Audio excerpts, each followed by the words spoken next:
Hello students, welcome सहज शिक्षण YouTube channel. Students, आज आपण बघणार आहोत फर्स्ट स्टँडर्डचा सब्जेक्ट घेत आहे English Balbharati according to new syllabus. Third unit आपलं स्टार्ट केलेलं आहे आपण. In that 3.10 the chapter name is Minku the monkey. Okay, so या चॅप्टरमध्ये आपल्याला काही ॲक्टिव्हिटी बघायची आहेत आणि एक स्टोरी बघायची आहे जी की खूप इंटरेस्टिंग स्टोरी आहे. सो स्टार्ट करण्यापूर्वी तुम्ही जर चॅनलवरती नवीन असाल, अजूनही चॅनलला सबस्क्राईब केलं नसेल, चॅनलला पटकन सबस्क्राईब करा, बेल आयकॉनवरती बटन प्रेस करा सो दॅट तुम्हाला इथून पुढचे सुद्धा जे चॅप्टर्स किंवा आपलं फोर्थ युनिट जे आहे यामधले जे चॅप्टर्स जेव्हा मी अपलोड करेन त्याचं नोटिफिकेशन मिळेल तेही बघता येतील. Okay, so let start. 3.10 Minku the monkey. Okay, so page number 57-58 वरती तुमचा हा चॅप्टर इन्क्ल्यूड केलेला आहे. आपण बघूयात आता त्यामधला first question. Okay, read aloud म्हणजेच काय, मोठ्याने आपल्याला ही स्टोरी वाचायची आहे. तर या पिक्चरमध्ये बघा, इथे आहे हे एक ट्री, नियर त्याच्या आपल्याला काय दिसतंय, लेक म्हणजेच तलाव, आणि त्याच्या जवळच कोण खेळत आहे, एक मंकी, त्याचं नाव आहे मिंकू. ओके, स्टार्ट करूयात. Minku the monkey was playing under a tree. तर मिंकू नावाचं एक माकड आहे, ते या झाडाच्या खाली खेळत असतं. The tree was near a lake, आणि झाड हे ह्या तलावाच्या जवळच आहे. Minku found some groundnuts lying near the tree. तर मिंकूला जवळच त्या झाडाच्या खाली खेळत असतानाच काही शेंगा, भुईमुगाच्या शेंगा, त्याला आपण ग्राउंड नट्स असं म्हणतो. ओके, तर त्या पडलेल्या दिसल्या. ही वॉज अ हंग्री, आणि तो भुकेलेला होता. Minku cracked open the ground nuts and at them all. मग तो भुकेलेला होता म्हटल्यानंतर मिंकूने काय केले, जे ग्राउंड नट्स होते ते सगळे त्याने फोडले आणि त्यातल्या ज्या बी होत्या त्या खाल्ल्या.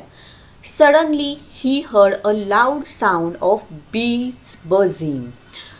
त्यावेळेला त्याला अचानक असं, ज्या बीज म्हणजे हनी बीज, मधमाशा ज्या आपण म्हणतो, त्यांचा बझिंगचा असा आवाज त्याला ऐकू आला. Help help cried the bees. Okay, तर त्या काय म्हणत होत्या, मदत करा, कोणीतरी आम्हाला मदत करा, असं त्याला आवाज ऐकू गेला. मिंकू सॉ हनी बीज फॉलिंग इन टू द लेक.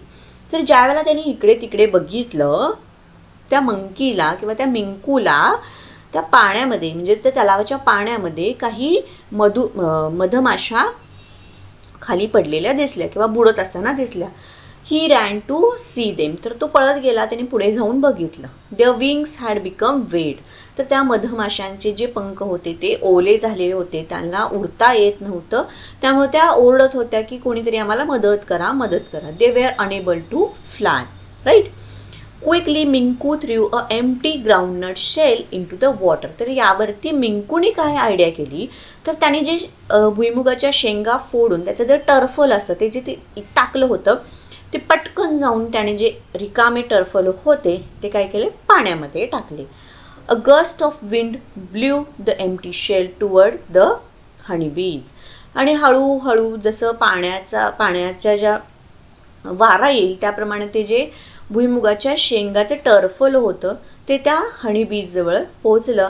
हनी बीजनी मात्र काय केलं, त्याच्यावरती त्या चढल्या आणि त्या हळूहळू काठाशी आल्या आणि देअर विंग्स सून ड्रायड. तर त्यांचे जे पंख होते हे कोरडे झाले आणि त्यामुळे त्यांना उडता आलं, त्यांचा जीव तिथे वाचला. ओके, सो अशी ही स्टोरी इथं दिली आहे. पुढे बघा. नाव द हनी बीज कुड fly again, they were very happy. तर त्यांचे पंख काय झाले होते, आता ड्रायड झाले होते म्हणजे कोरडे झाले होते, पाण्यात पडल्यामुळे ते ओले झाले होते, त्यांना उडता येत नव्हते. पण आता त्या कशावरती आल्या होत्या, भुईमुगाच्या शेंगाचे जे टर्फल मिंकू या माकडाने टाकले होते त्याच्यावरती त्या चढल्या. कोरडे झाल्यानंतर त्यांना आता उडायला येऊ लागलं. They were happy. तर त्या खूप खुश झाल्या. द क्वीन बी थँक्ड मिंकू. तर त्यामध्ये एक राणी माशी असते, बरोबर, तिने मिंकूचे आभार मानले. She gave Minku some honey. Today is my lucky day thought the monkey and he happily had the honey. आणि यावरती बघा मिंकूने मनातल्या मनात काय विचार केला की आजचा माझा दिवस हा छान आहे, कारण राणी माशीने काय केलं होतं, त्याला मध जो आहे तो मध मिंकूला दिला होता. तर या स्टोरीवरून आपल्याला काय मदत करते, be kind to all. Be kind to all म्हणजेच काय, सगळ्यांशी प्रेमाने वागायचं आहे, सगळ्यांशी दयेने वागायचं आहे. ओके, सगळ्यांना मदत करायची आहे. चला आपण आता second, third, fourth, fifth and sixth question बघणार आहोत. सेकंड क्वेश्चन आहे रीड अँड राईट. तर इथं काय दिलं आहे बघा, बझिंग, देन लाईंग, नेक्स्ट आहे क्रॅक म्हणजे फोडणे, सडनली अचानक. इथे बझिंगचा अर्थ काय होतो, तर हनीबीजचा जो आवाज असतो बघा, घू घू घू, याला काय म्हटलं जातं, बझिंग आवाज. ओके, आणि लाईंग म्हणजे काय, तर पडणे. क्विकली एकदम अचानकपणे, गस्ट. एम्प्टी म्हणजे रिकामे. क्लाइम्ड म्हणजे काय, चढणे. ड्राईड, ड्राईड म्हणजे कोरडे. Groundnuts, we all know groundnuts means भुईमुगाच्या शेंगा. शेल्स म्हणजे त्याचे वरचे टर्फल, आणि हनी मीन्स मध.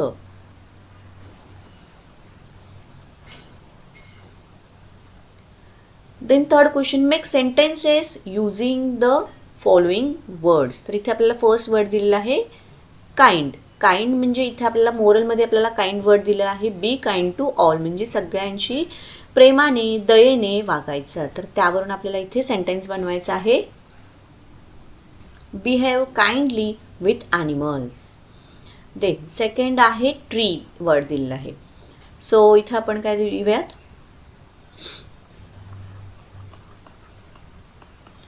coconut tree is very big. Third, today I am happy.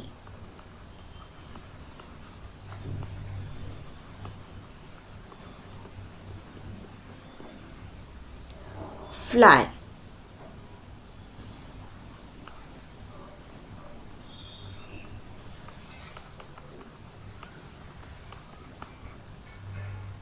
Butterfly, fly everywhere.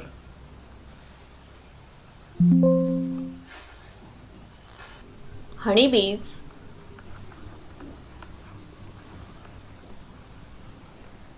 gives us honey. Okay, according to त्यांनी जे वर्ड दिले होते त्यानुसार मी इथे सेंटेन्सेस बनवले आहेत.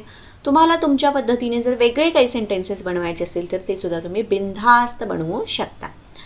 नेक्स्ट बघूयात fourth question, answer the following questions. Okay, तर अकॉर्डिंग टू स्टोरी आपल्याला त्यांनी 4 क्वेश्चन विचारलेले आहेत, त्याचे आन्सरिंग आपल्याला करायचं आहे.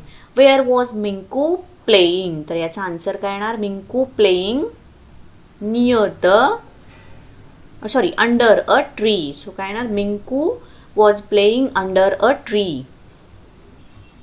Where was the tree? The tree is near the lake.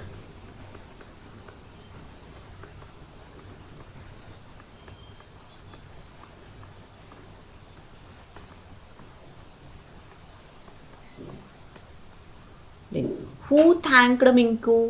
The queen honeybees.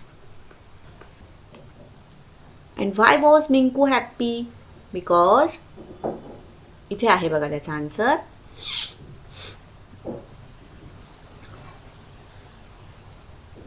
Minku get some honey. Okay, so आपण आन्सरिंग केलेलं आहे. फिफ्थ क्वेश्चन आहे discuss the above story and enact. Okay, so हीच स्टोरी तुम्हाला तुमच्या क्लासरूममध्ये इनॅक्ट करायची आहे. Sixth question, filling the blanks with position words from the bracket. तर पोझिशन वर्ड दिले आहेत under, near and onto. The tree was near a lake.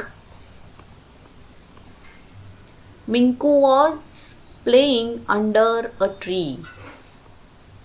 The honeybees climbed onto the shells. Okay, so याच बरोबर आपला हा chapter इथं complete झालेला आहे. तुम्हाला जर व्हिडिओ आवडला असेल, व्हिडिओला पटकन लाईक करा. चॅनलवरती नवीन असाल चॅनलला सबस्क्राईब करा. Thank you, bye bye.